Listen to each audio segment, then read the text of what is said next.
बच्चों को नमाज सिखाने के अहम उसूल। ज़ाती नमूना कुदवा। सबसे पहले वालिदैन खुद वक्त पर और बाकायदगी से नमाज अदा करें। बच्चे वही करते हैं जो वो अपने बड़ों को करते देखते हैं। उम्र और इब्तिदा। 7 साल की उम्र। नबी अकरम सल्लल्लाहु अलैहि वसल्लम ने 7 साल की उम्र में बच्चों को नमाज का हुक्म देने का इरशाद फरमाया है। ये वो उम्र है जब उनका शऊर बेदार होता है। आसान आगाज। शुरू में तमाम नमाजों की बजाय सिर्फ एक वक्त की नमाज जैसे फज्र या मगरिब, और वो भी सिर्फ फराइज की आदत डालें। आहिस्ता आहिस्ता तादाद और रकतें बढ़ाएं। सादा और पुरलुत्फ तरीका। तर्जुमा के साथ सिखाएं। नमाज के कलिमात को सिर्फ रटने की बजाय बच्चों को उनका आसान और मुख्तसर तर्जुमा भी बताएं, जैसे अल्लाहु अकबर का मतलब अल्लाह सबसे बड़ा है। इस तरह वो नमाज में खुदा से बात करने का तसव्वुर महसूस करेंगे। इंटरैक्टिव तदरीसी मदद। मार्केट में इंटरैक्टिव जाए नमाज, माय सलामत जैसी और एप्स भी मौजूद हैं जो आवाज और टच के जरिए बच्चों को नमाज के मराहिल सिखाती हैं। मोहब्बत और नरमी, तरगीब और हौसला अफजाई।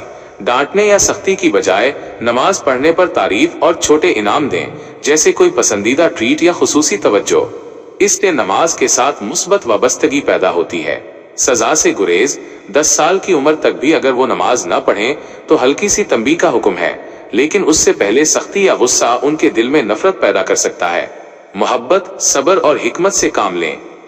नमाज के अमली मराहिल सिखाने का तरीका।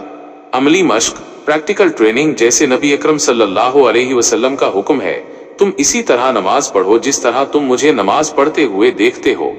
बच्चों को सिर्फ नजरियाती तौर पर नहीं बल्कि अमली तौर पर नमाज के साथ खड़ा करके सिखाएं।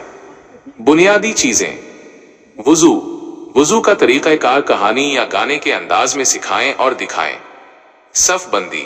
अगर घर में जमात कराएं तो बच्चों को इमाम के पीछे अगर ज्यादा हो या दाएं तरफ अगर अकेला हो खड़ा होने का तरीका सिखाएं।